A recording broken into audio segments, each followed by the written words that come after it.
नमस्कार दोस्तों, मैं sub inspector Vijay Verma study for goals पर आप सभी का स्वागत करता हूं। दोस्तों, आशा करता हूं कि आप लोग की तैयारी बहुत अच्छी चल रही होगी और अगर आप अपना तैयारी को और सुदृढ़ करना चाहते हैं तो आप हमेशा रेगुलर मॉक टेस्ट देते रहें। और अगर आप कोई किसी भी एग्ज़ाम के लिए, झारखंड में किसी भी एग्ज़ाम के लिए तैयारी कर रहे हैं तो आप स्टडी फॉर गोल्स ऐप से फ्री में मॉक टेस्ट का लाभ ले सकते हैं। तो आज हम मॉक टेस्ट 1 जो कि स्टडी फॉर गोल्स ऐप पे अवेलेबल है, आप चाहें तो वहाँ से जाके अटेम्प्ट कर सकते हैं। तो मॉक टेस्ट 1 का मैथमेटिक्स का सॉल्यूशन लेकर आया हूँ आप लोगों के लिए। ठीक है, स्टडी फॉर गोल्स में आपको मॉक टेस्ट के साथ साथ उसका डिटेल्ड एकदम एक्सप्लेनेशन के साथ सॉल्यूशन भी मिलता है। इसीलिए आप ज़रूर से ज़रूर यहाँ का मॉक टेस्ट ज्वाइन करें ताकि आपकी जो सिलेक्शन होने की संभावना है वो और ज़्यादा बढ़ जाए। ठीक है, चलिए आगे बढ़ते हैं। Study for goals app Google play store पर अवेलेबल है। आप लोग चाहें तो डाउनलोड करके आप फ्री में बहुत कुछ चीज़ों का लाभ उठा सकते हैं, जैसे कि daily current affair, monthly current affair, expert faculty से गाइडेंस, किसी भी एग्ज़ाम को लेके आप अपडेटेड रहेंगे। चलिए दोस्तों, क्वेश्चन की ओर रुख करते हैं हम लोग। मैथमेटिक्स का पहला क्वेश्चन जो है वो है, यदि दो अंकों की किसी संख्या का अंकों का योग 12 हो तथा अंकों को पलटकर बनाई गई संख्या मूल संख्या से 18 अधिक हो तो संख्या ज्ञात कीजिए। ठीक है, मान लिया जाए कि संख्या जो है, दो अंकों की संख्या जो है वो AB है। ठीक है, अब इसको क्या करते हैं कि हम लोग पलट देते हैं तो वो BA हो गया। ठीक है, तो कोई संख्या जो है उसके अंकों का योग कितना है? अंकों का योग कितना है? A + B = 12 है। ठीक है, AB से BA हो गया। ठीक है, अब AB से जो BA हो गया तो AB को हम लोग लिख सकते हैं 10A + B और BA को लिख सकते हैं 10B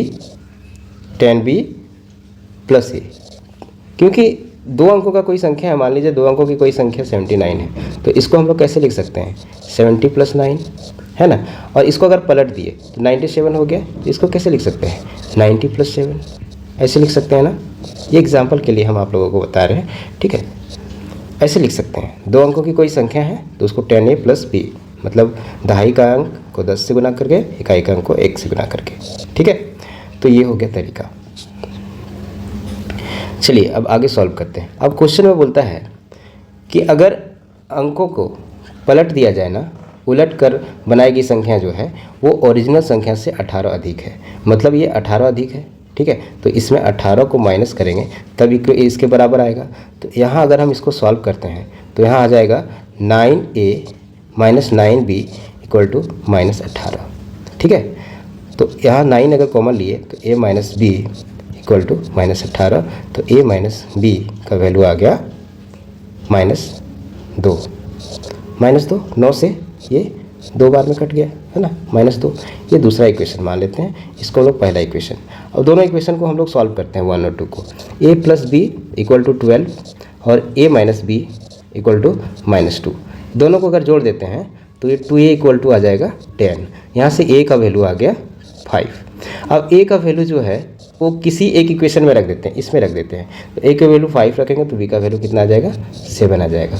तो हमारा संख्या कितना है? AB है, तो AB है तो संख्या कितना हो जाएगा? 57। देखो, अगर हम 57 को पलटते हैं तो 75 आता है, जो कि 57 से 18 अधिक है। तो हमारा आंसर क्या हो जाएगा? 57 हो जाएगा। ये हो गया एकदम डिटेल मेथड। इस तरह का क्वेश्चन करने के लिए आप शॉर्ट मेथड का यूज़ कर सकते हैं, आप ऑप्शन से जाके भी सॉल्व कर सकते हैं। जैसे कि बोला गया है कि दो अंकों की संख्या है, उसकी योग, जो अंकों का योग है वो 12 है। तो देखो, सब में अंकों का योग 12 है। ठीक है, अब क्या करते हैं हम लोग? पलटते हैं। 57 को पलटते हैं तो ये 75 होता है, इसको पलटते हैं तो ये 57 होता है, इसको पलटते हैं तो कोई अंतर नहीं होगा, ये 48। ये तो ओरिजिनल संख्या से कम हो जा रहा है तो ये नहीं होगा, ये भी नहीं होगा, ये भी ओरिजिनल संख्या से कम हो जा रहा है तो ये भी नहीं होगा।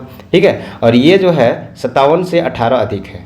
अब ये बोला भी जा रहा है कि अगर अंकों को पलटते हैं, है ना, तो वो ओरिजिनल संख्या से 18 अधिक है। तो ये हमारा आंसर हो जाएगा। कितना आसान तरीका है, अगर ऑप्शन से जाए तो बहुत आसान है। ठीक है, आप इस मेथड का भी यूज़ कर सकते हैं, ये डिटेल मेथड है। सेकंड क्वेश्चन करते हैं कि दो क्रमागत संख्याओं के वर्गों के बीच का अंतर 35 है। छोटी संख्या क्या हो गई? मान लीजिए कि एक संख्या x है और दूसरी संख्या x+1 है, तो बोलता है कि वर्गों के बीच का अंतर जो है वो कितना है? 35 है। ठीक है, तो x² + 2x+1 - x² = 35 है। तो देखो x² से x² चला गया, 2x = 34, तो x का वैल्यू कितना आ गया? 17 आ गया। तो हम लोग को छोटी संख्या ज्ञात करना है, तो छोटी संख्या कितना हो जाएगा? ये 17 हो जाएगा। बहुत ही आसान क्वेश्चन था ये। देखो एक सिंप्लीफिकेशन से क्वेश्चन है। √2 का वैल्यू 1.414 होता है, तो √8, 2√32, 3√128 और 4√50 का मान क्या होगा? बहुत ही आसान क्वेश्चन। √8 + 2√32 - 3,128 + 450। क्या करेंगे इसको? इसको लिख सकते हैं 4 × 2। इसको क्या लिख सकते हैं? 32 को 16 × 2। इसको क्या लिख सकते हैं? 64 × 2। और इसको क्या लिख सकते हैं? 25 × 2। देखो अब यहाँ से 4 का रूट आ जाएगा, 2 बाहर, √2 रह जाएगा। यहाँ ये 4 आ जाएगा बाहर, 16 का √4, 4 दूनी 8 √2 माइनस ये कितना है? 64 है, 8 दिया 24 √2 प्लस 5 दूनी 10 √2। देखो सब √2 एक ही जाति का सब है। ठीक है, तो 2 √2, 8 2 8 10 √2 20 √2, ये आ जाएगा हमारा 10 और 20, ये आ जाएगा यहाँ 20 होगा। ये देखो ये 5 बाहर आया ना, 5 चौका 20, तो 20 और 10 30, तो ये आ जा रहा है 6 √2। अब 6 × 1.414, इसको मल्टीप्लाई करेंगे तो आ जाएगा 8.484। ये हमारा 8.484 आंसर हो जाएगा। देखो अब ये क्वेश्चन है, ये भी बहुत आसान क्वेश्चन है। a/3 = b/4 = c/7, तो फिर a + b + c का डिवाइड बाई c का मान क्या होगा? तो मान लीजिए कि a/3 b/4 = c/7 = k हम लोग मान लिए। ठीक है, तो यहाँ से a = 3k, b = 4k और c = 7k हो जाएगा। ठीक है, तो अब इसमें हम लोग को निकालना है a + b + c/c का वैल्यू। तो देखो 3k + 4k + 7k 7k 14k और c का वैल्यू 7k, तो k से k चला गया 2। बहुत ही आसान क्वेश्चन था। अगला क्वेश्चन करते हैं। एक विद्यालय में कुल छात्रों की संख्या 660 थी, उसमें लड़कों और लड़कियों का अनुपात 13:9 था। कुछ दिनों के बाद 30 लड़कियां विद्यालय में आ गई और कुछ लड़के चले गए। तदनुसार लड़के लड़कियों का अनुपात 6:5 हो गया। अतः विद्यालय से जाने वाले लड़कों की संख्या कितनी थी? इसको देखो, मान लीजिए कि जो बॉयज़ की संख्या पहले थी, ठीक है, वो कितनी थी? 660। अब देखो अनुपात है, मतलब बॉयज़ का अनुपात कितना? 13 था, 13:9, मतलब बॉयज़ 13 गर्ल्स 9। ठीक है ना, तो बॉयज़ का अनुपात 13 बटे टोटल कितना? 22 है ना, तो 22 3 66, तो ये 390। पहले 390 बॉयज़ थे। गर्ल्स कितनी थी? 660।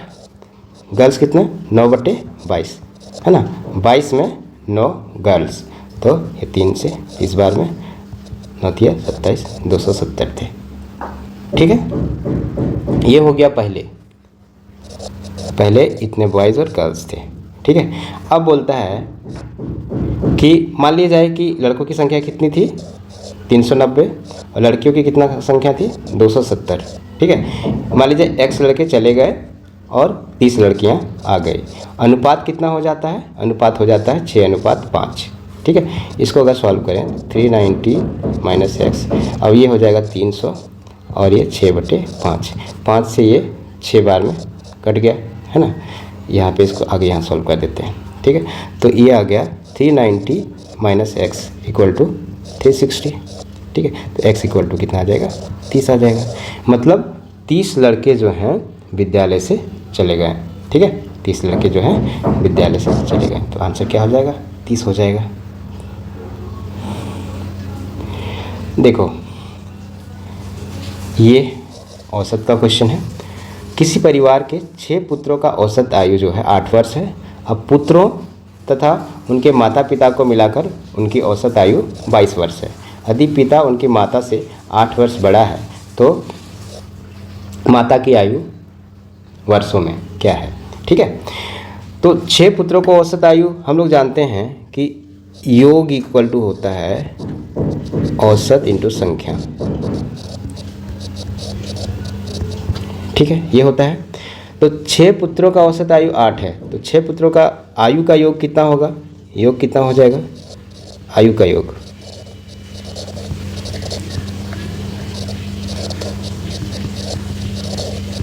छह पुत्रों का आयु का योग जो है वो कितना हो जाएगा? ये हो जाएगा 8 छक 48।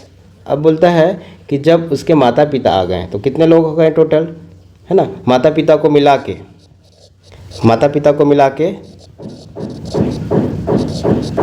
प्लस पुत्र, तो उसका आयु कितना हो जाएगा? 22 गुना, अब 8 लोग हो गए, 8 दूना 16, 8 दूना 16 76। ठीक है, अगर माता पिता के उम्र का योग निकालना हो तो क्या करना होगा हम लोग को? इसमें से इसको घटा देना होगा। तो माता पिता का उम्र का योग कितना है ना? कितना हो जाएगा? 176 में से 48 को घटाते हैं तो कितना हो जाएगा? 128 हो जाएगा। ठीक है, अब माने कि माता की उम्र x है तो पिता का उम्र x + 8 हो जाएगा, है ना? अब दोनों का योग कर देते हैं तो 128 आ जाएगा। तो 2x = 120, तो x का वैल्यू कितना आ जाएगा? 60 आ जाएगा, है ना? ये माता का उम्र है और ये पिता का उम्र है। ठीक है, तो x का वैल्यू 60 आ जाएगा। एकदम डिटेल्ड सॉल्यूशन। अगला क्वेश्चन करते हैं। सुभाष, राजकुमार, सुधांशु क्रमशः 15,000, 18,000, 21,000 लगाकर एक धंधा शुरू किया।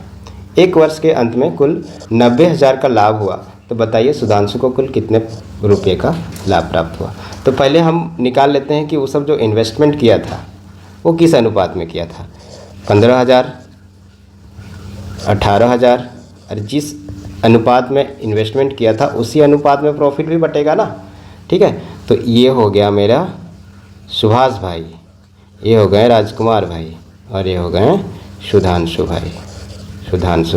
ठीक है, तो देखो इसका अनुपात जो है, इन्वेस्टमेंट करने का अनुपात जो है वो क्या है? 3 से काट देंगे तो ये 7 बार में कट जाएगा, ये 6 बार में कट जाएगा और ये 5 बार में। तो वो 5:6:7 में इन्वेस्टमेंट किया था। मीन्स अगर सुभाष 5 रुपया दिया था तो राजकुमार 6 रुपया दिया था और सुधांशु 7 रुपया दिया था। तो टोटल मिला के कितना रुपया दिया था? 7 × 13 = 5 = 18, है ना? तो 18 रुपया वो सब इन्वेस्टमेंट किया था। तो इन्वेस्टमेंट का अनुपात जो है और वो जो लाभ जो बटेगा उसका अनुपात दोनों का एक ही होगा। तो 18 का वैल्यू जो है वो 90,000 है, तो एक का वैल्यू कितना हो जाएगा? 5,000। ठीक है, अब है कि पूछा गया है कि सुधांशु को कुल कितने रुपए मिलेंगे। तो सुधांशु कितना रुपया इन्वेस्ट किया था? 7। तो 7 के अनुपात में वो किया था, तो 7 के अनुपात में उसको लाभ भी बटेगा, तो ये 7 × 5 = 35,000 रुपया उसको मिलेगा। इस तरह से आप क्वेश्चन को सॉल्व कीजिए, बहुत आसानी से क्वेश्चन सॉल्व हो जाएगा। आप x y मान के क्वेश्चन को सॉल्व मत किया कीजिए। क्वेश्चन है कि सोने और तांबे के 2 मिश्र धातु क्रमशः 7:2 और 7:11 के अनुपात में मिलाकर बनाया गया। दोनों मिश्र धातु के समान मात्राओं को पिघलाकर एक तीसरी मिश्र धातु बनाई जाती है। बताइए तीसरी मिश्र धातु में सोना और तांबा का अनुपात क्या होगा? देखो इस तरह का क्वेश्चन को करने के लिए ना एक बहुत ही आसान ट्रिक है। मान लीजिए यदि 2 मिश्रण के अवयवों को अनुपात A/B तथा C/D हो और दोनों मिश्रणों को बराबर लेकर एक तीसरा मिश्रण बनाया जाता है ना, तो तीसरे मिश्रण के अवयवों का अनुपात क्या होता है उसके लिए हम एक फॉर्मूला बता देते हैं आप लोग को। आप एकदम चुटकी में ऐसे क्वेश्चन को आप कर सकते हैं। मान लीजिए कि पहला जो मिश्रण है उसमें A/B में है और दूसरा जो मिश्रण है उसमें C/D में है। ठीक है, पहला मिश्रण में जो 2 अवयव है, मतलब 2 उसका इंग्रेडिएंट है, उसका अनुपात A/B है। और अब तीसरा जो बना रहे हैं उसमें जो है तो तीसरा मिश्रण जो होगा, थर्ड मिक्सचर जो होगा, ये फर्स्ट मिक्सचर में ये सेकंड मिक्सचर में अनुपात है ना, तो थर्ड मिक्सचर जो होगा है ना, उसमें जो अवयव होंगे ना वो कितना होंगे, थर्ड मिक्सचर जो होगा उसको क्या करेंगे, देखो ए पहले में जो होगा ए और C plus D plus C A plus B divided by B C plus D और डी ए प्लस बी। ठीक है, ये हो गया। मान ली जाए कि ये हो गया तीसरे मिक्सचर का अनुपात, रेशियो। ठीक है, तो यहाँ पे बोला गया है कि 7:2 में सोने और तांबे को 2 अनुपात है, सोना और तांबा का 2 मिश्र धातु क्रमशः 7:2 और 7:11 में है। ठीक है, तो यहाँ पे इसको रख दो 7:2 और यहाँ रख दो इसको, इसके जगह पे 7:11। तो नया जो मिश्र धातु बनेगा ना उसमें सोना और तांबा का क्या अनुपात होगा, ए के जगह पे कितना है 7 और सी प्लस डी मतलब इसको जोड़ दो तो ये 18 हो गया। ठीक है, अब सी कितना है 7 है, 7 ए प्लस बी कितना 9। अब बी कितना है 2 और सी प्लस डी कितना 18। अब डी कितना 11 और ए प्लस बी कितना 9। इसको सॉल्व करो आंसर आ जाएगा। ठीक है, ये शॉर्ट ट्रिक है। 18 7 126 और ये 7 9 63 और ये कितना हो जाएगा 18 प्लस 18 दूनी 36 होता है ना, ये 36 प्लस 99 ये हो गया 9 और 12 6 18 189 बटे 135। ठीक है, इसको सॉल्व करते हैं, 3 से काटते हैं, 3 चौका 12 3 बचे 15, 3 से 3 छः 18 3 तिहाई 9। ठीक है, और 9 से 9 7 63 9 बचे 45। तो हमारे पास रेशियो क्या आ गया, नया मिक्सचर का जो रेशियो है वो कितना आ गया 7:5। ठीक है, ये हमारा आंसर आ गया। अगर आप रेशियो के बारे में और डिटेल में जानना चाहते हैं तो YouTube पर इसका वीडियो बहुत जल्द आ रहा है ना, 1-2 दिन में अनुपात का वीडियो भी YouTube पे आ जाएगा। आप वहाँ से डिटेल देख सकते हैं, शॉर्ट ट्रिक देख सकते हैं। जितने भी क्वेश्चन मैं यहाँ करवा रहा हूँ वो मेरा डिटेल वीडियो जो YouTube और स्टडी फॉर गोल्स ऐप पे अवेलेबल है, उसमें से आप ट्रिक के साथ डिटेल एक्सप्लेनेशन भी देख सकते हैं। आगे चलते हैं, एक और क्वेश्चन को देखते हैं कि 12 संख्याओं का औसत जो है वो 20 है। ठीक है, 12 संख्याओं का औसत 20 है और प्रथम 5 संख्याओं का औसत 18 है, तो अंतिम 6 संख्याओं का औसत जो है वो 22 है। तो छठी संख्या ज्ञात करनी है। तो 12 संख्याओं का योग कितना हो जाएगा, 12 संख्याओं का योग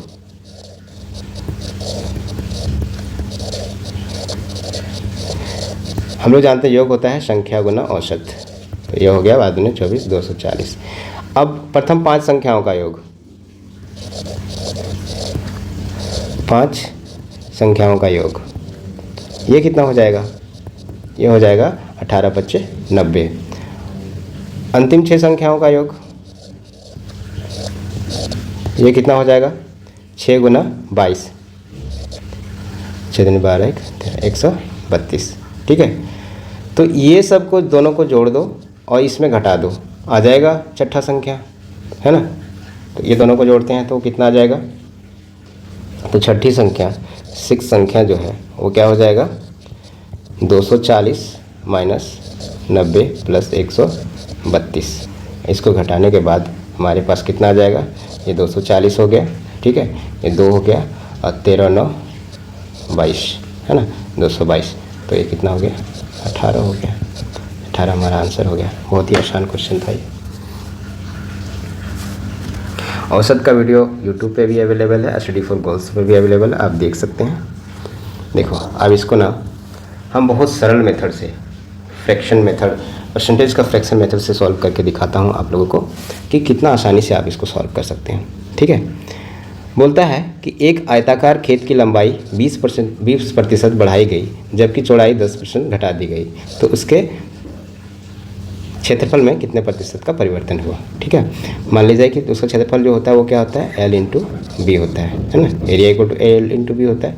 तो लेंथ जो है वो 20% बढ़ा दी गई। 20% को हम लोग फ्रैक्शन में लिख सकते हैं 1/5, और ब्रिथ चौड़ाई जो है वो 10% घटा दी। 10% को हम लोग लिख सकते हैं 1/10। तो हम लोग जानते हैं कि ये जो हर में होता है वो होता है मूल वैल्यू है ना, मूल संख्या, और ऊपर जो अंश में होता है वो होता है परसेंटेज वैल्यू। मतलब 5 का 20% जो है वो 1 होगा, और 10 का 10% जो है वो 1 होगा। ठीक है, तो यहाँ से पहले क्या है, पहले 5 था, लेंथ कितना है, मान लिया पहले 5 था। ठीक है, और ब्रिथ कितना था, चौड़ाई कितना था, 10 था। तो उस समय हमारा एरिया कितना था, 50। अब क्या है, बोल रहा है कि उसके लंबाई में 20% की वृद्धि हो गई। तो लंबाई कितना था पहले, 5 का 20% 1 बढ़ गया, मतलब 5 का में 1 बढ़ गया, तो अब ये लेंथ जो है वो 6 हो गया। और बोलता है कि चौड़ाई जो है ना वो 10% घट गया, मतलब पहले 10 था, 10 का 10% 1 होता है। ठीक है, तो 10% घट गया, मतलब 1 घट गया, तो अब कितना हो गया, 9 हो गया, 54 हो गया। देखो एरिया में कितना का अंतर हो गया, पहले 50 था, अब 54 हो गया। तो +4, 4 का अंतर हो गया, 4 का अंतर हो गया 50 में, है ना। तो 100 में कितना, 8% की वृद्धि हो गई। प्रतिशत हम लोग 100 में ही निकालते हैं ना, सॉरी ये नहीं, 8% की वृद्धि हो गई। ठीक है,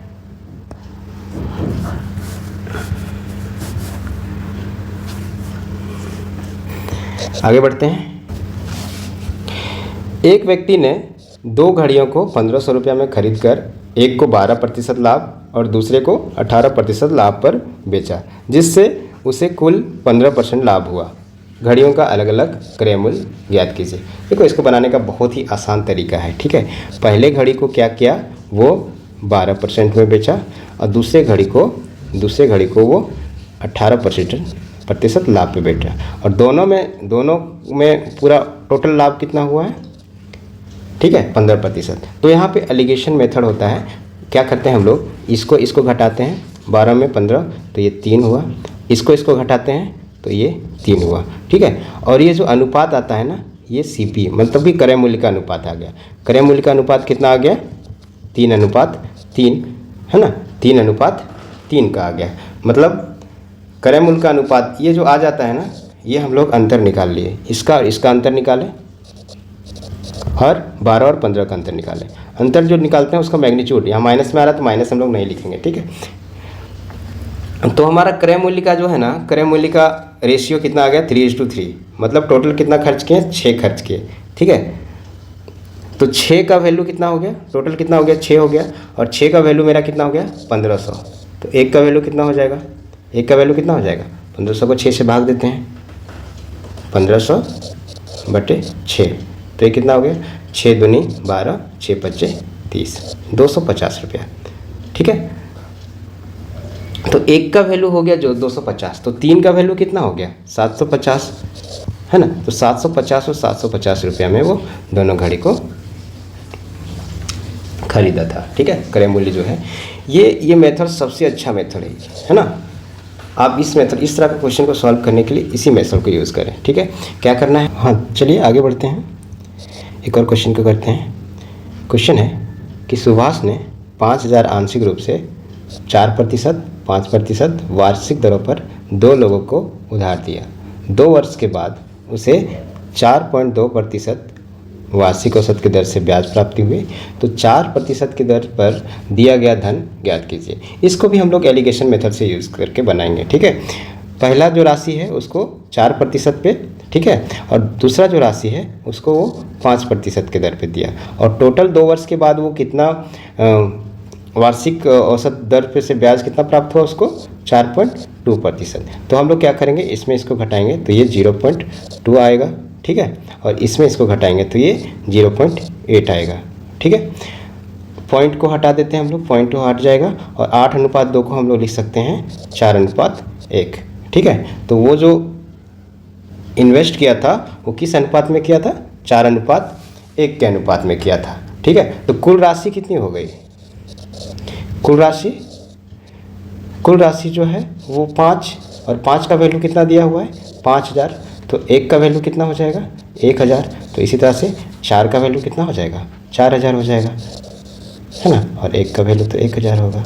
मतलब दो राशि जो है 4000 को वो लगाया था 4% की दर पे और 1000 को वो लगाया था 5% की दर से। ठीक है, 4% की दर से कितना लगाया था, इतना लगाया था। आगे बढ़ते हैं, क्वेश्चन को करते हैं। बोलता है कि 16,400 के ऋण को 5% वार्षिक ब्याज की दर से 2 समान वार्षिक किस्तों में चुकाया जाना है, तो प्रत्येक किस्त का मान कितना होगा। देखो फॉर्मूला होता है, मान लीजिए कोई धन है P, है ना, उसको किस्त में चुकाना है, तो पहली किस्त डिवाइड 1 प्लस ये interest rate of interest by 100। ये फॉर्मूला आप लोग को पता होगा, नहीं पता होगा तो आप नोट डाउन कर लें इसको। ठीक है, x/1 प्लस r/100, ये पावर इसी तरह से बढ़ता ही जाता है। ठीक है, यहाँ पे मेरे केस में क्या है कि रेट ऑफ इंटरेस्ट सेम है। ठीक है, अगर रेट ऑफ इंटरेस्ट सेम नहीं होता तो ये R1, R2, R3 ऐसे करके होता है। ठीक है, तो इस फॉर्मूले का यूज़ करके हम लोग इस क्वेश्चन को सॉल्व करेंगे।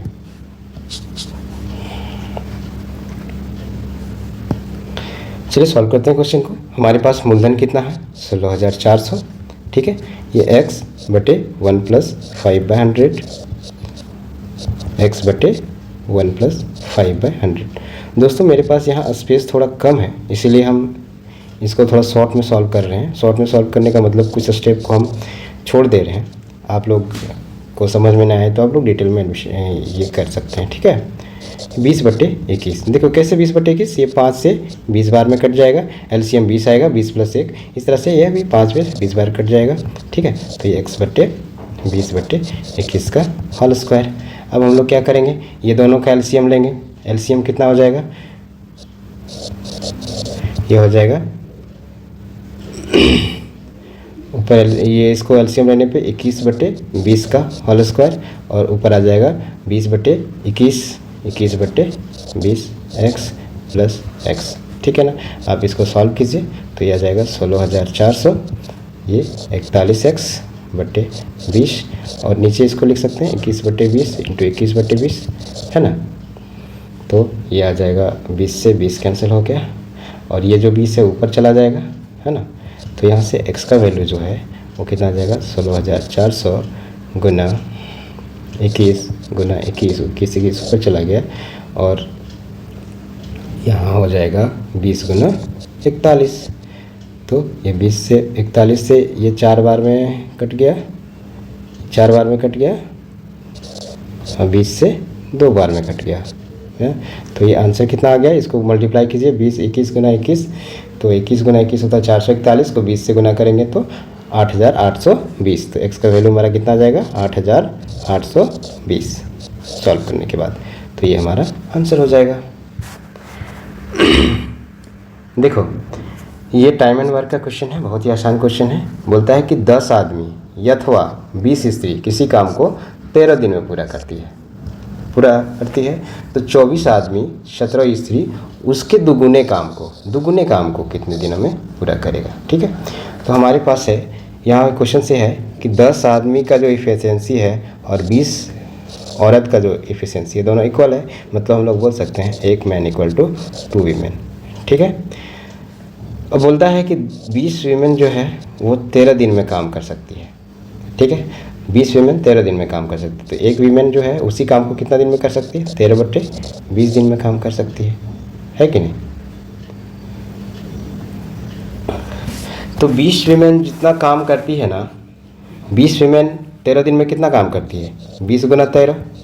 ठीक है, और उसका डबल काम जो है 65 वीमेन कितना दिन में कर सकती है। देखो यहाँ क्या है, 24 आदमी है, 17 स्त्री है, तो एक आदमी = 2 औरत, एक 1 मैन = 2 वीमेन। तो टोटल यहाँ पे कितना हो गया, 48 + 17, है ना। हम लोग लिख सकते हैं कि 65 वीमेन हो गई, 65 वीमेन। तो 65 वीमेन मिलके इस काम का दुगुना मतलब यहाँ हम लोग 2 से मल्टीप्लाई करना होगा, तो वो कितना दिन में कर सकती है, मान लीजिए x दिन में कर सकती है। तो x का वैल्यू कितना हो जाएगा, काटते हैं इसको, 13 × 5 = 65, ऐसे 5 से 5 × 20, 8 दिन में कर सकती है। 8 हमारा आंसर हो जाएगा। क्वेश्चन फिर से आप लोग समझिए कि 10 मैन का जो इफिशियंसी है और वो इक्वल है 20 वीमेन का, मतलब एक मैन जितना काम करता है उतना काम 2 वीमेन मिलके करती है, ठीक है। तो बोलती है कि 20 वीमेन जो है वो काम को 13 दिन में पूरा करती है, तो एक वीमेन कितना दिन में कर सकती है? इसका तो कोई काम नहीं था, ठीक है। यहाँ देखते हैं, ये पूछा गया है कि 24 आदमी और 17 स्त्री मिलके उस काम का दुगुना काम कितने दिन में कर सकती है? तो 24 आदमी मतलब कि 48 महिला है ना, तो 48 + 17 मतलब टोटल 65 महिला मिलके। तो 13 महिला 20 दिन में कितना काम करेगी? नहीं, 20 महिला 13 दिन में कितना काम करेगी? उसका डबल काम करना है, तो ये टोटल काम हो गया।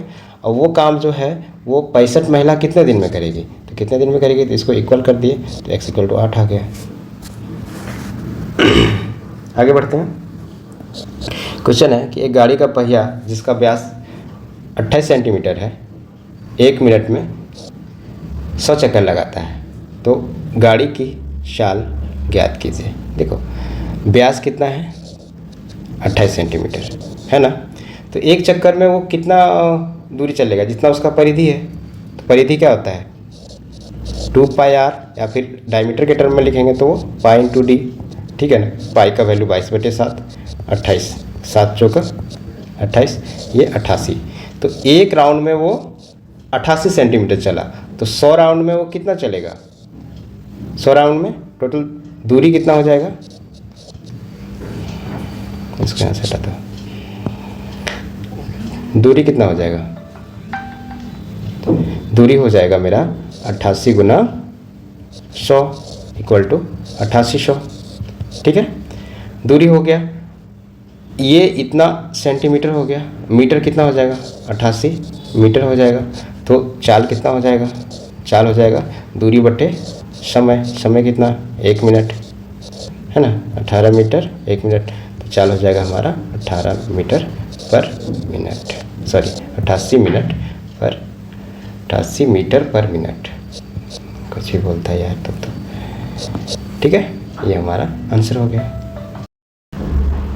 आगे बढ़ते हैं, एक और क्वेश्चन को देखते हैं हम लोग। एक रेलगाड़ी प्लेटफॉर्म पर खड़े व्यक्ति को 8 सेकंड में पार करती है तथा 264 मीटर लंबे इस प्लेटफॉर्म को 20 सेकंड में पार कर जाती है। रेलगाड़ी की लंबाई कितनी होगी? दोस्तों समझने वाली बात ये है कि अगर मान लीजिए कोई आदमी जो है वो अगर प्लेटफॉर्म पे खड़ी है, ठीक है, प्लेटफॉर्म पे खड़ी है, तो उसको पास करने के लिए ट्रेन की पूरी लंबाई को पास करना होगा, और प्लेटफॉर्म को पास करने के लिए प्लेटफॉर्म की लंबाई और ट्रेन दोनों को पास करना होगा, ठीक है। तो यहाँ पे जो है क्या कांस्टेंट रहेगा? चाल, जो उसका रेलगाड़ी का चाल है वो कांस्टेंट रहेगा। और हम लोग चाल इक्वल टू जानते हैं दूरी बटे समय, है ना। तो जब वो रेलगाड़ी उस व्यक्ति को पास करता है उस समय जो उसकी चाल होगी, और जब वो प्लेटफॉर्म को पूरा पास कर जाती है उस समय जो चाल होगी, वो दोनों बराबर होगा। मान लीजिए कि ट्रेन की जो लंबाई है वो L है, तो L/8 सेकंड में पास करता है, दूरी बटे समय। तो ये चाल हो गया जब वो उस व्यक्ति को पास करता है जो प्लेटफॉर्म पे खड़ा है। और प्लेटफॉर्म कितना है? 264 मीटर लंबा है, प्लस L ट्रेन की लंबाई, और वो कितने देर में पास करती है? 20 मिनट में। तो ये 4 से 2 बार में कट गया, ये 4 से 5 बार में कट गया, ठीक है। तो यहाँ पे इसको सॉल्व करते हैं तो 5L = आ जाएगा 528 + 2L, ठीक है। तो यहाँ से 3L = आ जाएगा 528, यहाँ से L = आ जाएगा 3 बार में कट जाएगा 176 टाइम्स, है ना, 176 मीटर। तो ट्रेन की लंबाई कितनी होगी? 176 मीटर। देखो अब अगला क्वेश्चन है कि 150 मीटर लंबे और 120 मीटर चौड़े बाग के बीचों बीच परस्पर समकोण पर काटते हुए 10 मीटर चौड़े 2 रास्ते बने हैं। 2 प्रति वर्ग मीटर की दर से रास्ते पर गीटी लगवाने का खर्च ज्ञात कीजिए। 2 रुपये प्रति वर्ग मीटर की दर से रास्ते पर गीटी लगाने की खर्च कितना होगा? तो इसको हम लोग पहले फिगर से इसको यहाँ फोटो समझते हैं। इसको मान लीजिए कि ये एक, ठीक है। अब क्या करना है, इसका कितना लंबाई है? 150 मीटर, चौड़ाई कितना है? 120 मीटर। क्या करना है कि बीचों बीच एक रास्ता बनाना है, दोनों रास्ते जो हैं आपस में समकोण मतलब 90 डिग्री से कट रहे हैं, ठीक है। तो ये जो है ये क्या है, ये 10 मीटर चौड़ा है और इधर भी ये 10 मीटर चौड़ा है। तो ये 10 है और ये 10 है, तो ये जो बना ये 10 गुना 10 का बना ना, ठीक है। तो पहले हम लोग क्या करते हैं, ये 10 है और इधर भी 10 है। पहले क्या करते हैं हम लोग, यहाँ से इसका क्षेत्रफल निकाल लेते हैं हम लोग, ठीक है। रास्ता का क्षेत्रफल कितना हो जाएगा,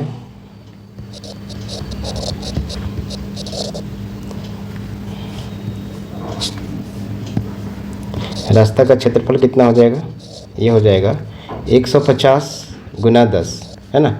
150 ये लंबाई है और 10 इसका चौड़ाई है। तो यहाँ से यहाँ तक हम लोग निकाल रहे हैं, तो 150 गुना 10 हो गया, तो ये कितना आ गया।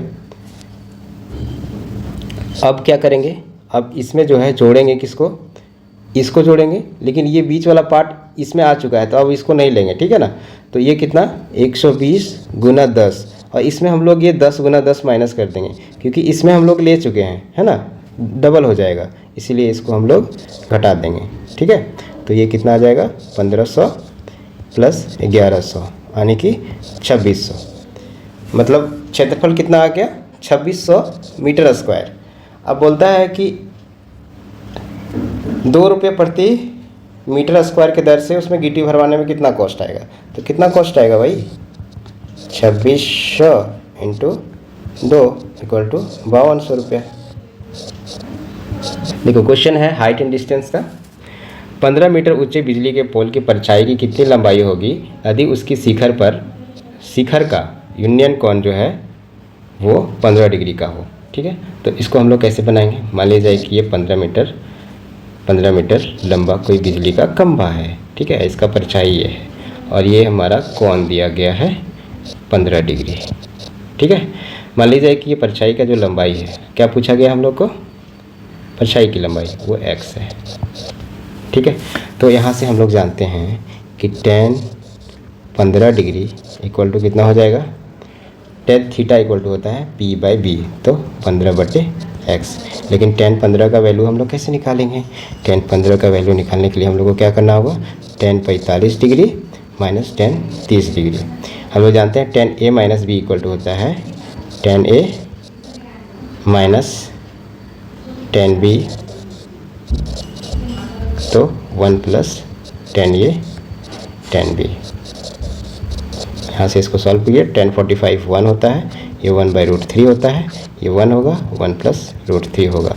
इसको सॉल्व करते हैं तो √3 माइनस 1 और √3 प्लस 1, इसको रेशनलाइज कर दो, √3 माइनस 1 डिवाइडेड बाय √3 माइनस 1, तो नीचे √3 माइनस 1 का होल स्क्वायर मतलब √3 का स्क्वायर माइनस 2√3 माइनस 1 प्लस 1, ठीक है, डिवाइडेड बाय 2, ठीक है। स्पेस कम पड़ जा रहा है इसके लिए, इतना बड़ा क्वेश्चन देता है, छोटा सा स्पेस देता है, हमारा टेक्निकल टीम क्या करेगा। देखो अब इसको सॉल्व करने के बाद, अब इतना सॉल्व करें, कुछ चीज़ें अभी हम हटा दे रहे हैं, ये फ़ोटो आप लोग नोट डाउन कर लीजिए और हटाना ही पड़ेगा,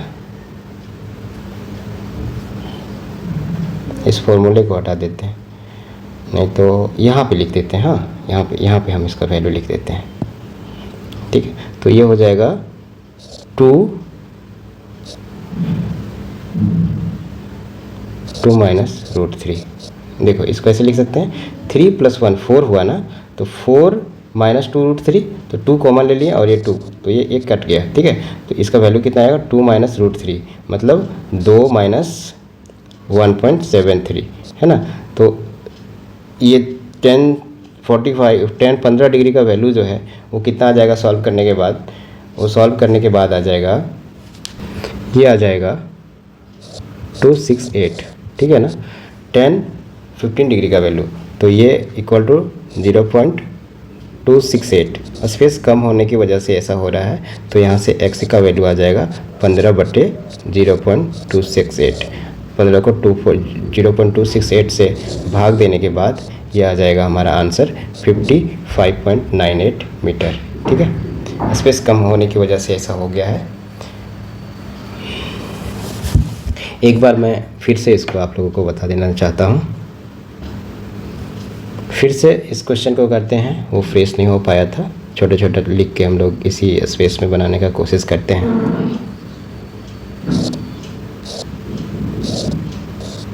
ये है 15 डिग्री, ठीक है, और ये मेरा हाइट है 15। मान लीजिए कि ये इसका परछाई है x, ठीक है। तो यहाँ से मेरा 15 डिग्री का वैल्यू कितना हो जाएगा? 15 डिग्री का वैल्यू होगा 15/x, ठीक है, 15/x। तो x का वैल्यू हम लोग को फाइंड करना है। सबसे पहले हम लोग 15 डिग्री का वैल्यू फाइंड करते हैं। 15 डिग्री का वैल्यू फाइंड करने के लिए हम लोग क्या करेंगे? 45 डिग्री माइनस 30 डिग्री करेंगे। अब हम लोग जानते हैं कि 10a माइनस b का फॉर्मूला होता है 10a minus 10b 1 plus 10a 10b, ठीक है ना। तो 45 का वैल्यू 1/√3, यहाँ भी 45 1/√3। इसको अगर हम लोग सॉल्व करेंगे, यहाँ से सॉल्व करते हैं तो ये हो जाएगा √3 - 1 और यहाँ √3 + 1। इसको रेशनलाइज कर देते हैं, √3 - 1 √3 - 1, तो ये आ जाएगा। सॉल्व करने के बाद ये आ जाएगा 4 - 2√3 और नीचे 2 आ जाएगा। 2 कॉमन कर लेते हैं तो ये 2 - √3 आ जाएगा, ठीक है, ये इतना आ गया। तो ये आ जाएगा 2 - 1.732, जो कि आ जाएगा 0.268, ठीक है। तो यहाँ से अगर हम लोग 15 डिग्री का मान यहाँ पे रख देते हैं 0.268, तो ये x का वैल्यू हमारा कितना आ जाएगा? 15 डिवाइडेड बाय 0.268, और ये हो जाएगा हमारा 55.98 मीटर। ये हमारा आंसर हो गया, ठीक है, ये हुआ फ्रेश। आगे बढ़ते हैं, एक क्वेश्चन को करते हैं हम लोग। ये क्वेश्चन थोड़ा डिफ़िकल्ट लेवल का क्वेश्चन है। ये थेल्स परिमेय पे हर एग्ज़ाम में 2-4 क्वेश्चन ऐसे होते हैं जो थोड़ा डिफ़िकल्ट लेवल का होता है, तो उसको आप लोग समय मिलने पे कीजिएगा। तो वो ये इसी तरह का क्वेश्चन मेरे द्वारा यहाँ पे डाला गया था। मान लीजिए कि कोई त्रिभुज है ABC, ठीक है, और बोलता है AC पे कोई बिंदु है D, ये D है, ठीक है। यदि PQXY क्रमशः AB, BC, AD और DC के मध्य बिंदु है, मतलब AB का मध्य बिंदु P है, ये P हुआ, ठीक है, और BC का मध्य बिंदु है Q है, ठीक है, और AD का जो मध्य बिंदु है वो X है, और DC का जो मध्य बिंदु है वो Y है। अब क्या करते हैं हम लोग? इसको इससे मिला देते हैं, इसको इससे मिला देते हैं, इसको इससे मिला देते हैं, ठीक है। तो थेल्स परिमेय बोलता है कि अगर देखो PX जो है वो पैरेलल होगा किसका? BD का, है ना। तो यहाँ से PX = हो जाएगा BD/2। थेल्स परिमेय का अलग से वीडियो मैं बना के अपलोड कर दूँगा, ठीक है। और इसी तरह से ये फर्स्ट इक्वेशन हो गया। यहाँ से QY जो है ये जो लाइन है ये भी पैरेलल है इसका, है ना, ये भी पैरेलल है इसका, ये पैरेलल है, ये पैरेलल है इसका, ये पैरेलल है इसका, तो ये BD का, ठीक है। तो QY = हो जाएगा BD/2। अब हम लोग अगर PX/QY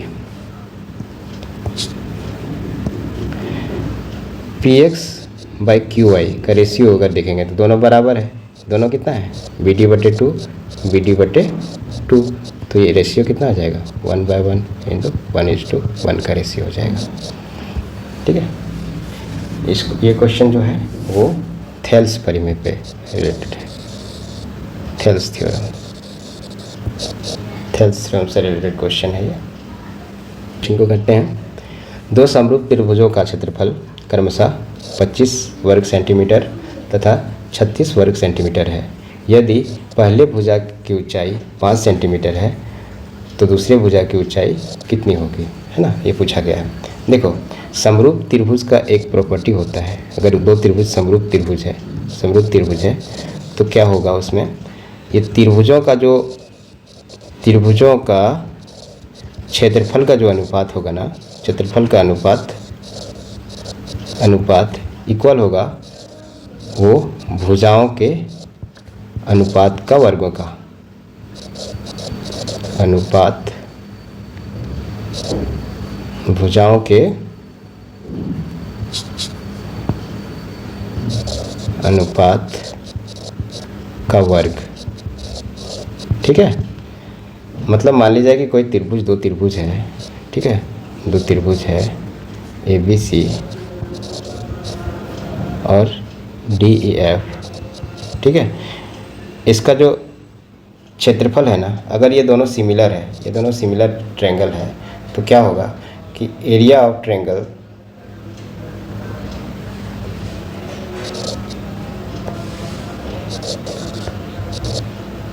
ABC, ये दोनों का रेशियो जो होगा एरिया ऑफ ट्रायंगल DEF, ये इसके किसी भी भुजा के जो ना अनुपात का वर्ग के बराबर होगा। तो मान लीजिए कि AB भुजा ले रहे हैं ना, AB बटे DE ले रहे हैं, तो इसका स्क्वायर के बराबर होगा। तो यहाँ पे ये 25 बटे, इसका अनुपात दिया हुआ है हम लोग को ना, कितना दिया हुआ है, 25 बटे 36 है ना, 25 बटे 36 मतलब 5:6 दिया हुआ है ना, 5:6 दिया हुआ है। तो उसका जो भुजा का अनुपात वो होगा वो 5:6 होगा। मतलब एक भुजा अगर 5 दिया हुआ है ना, तो दूसरा भुजा कितना होगा, 6 होगा।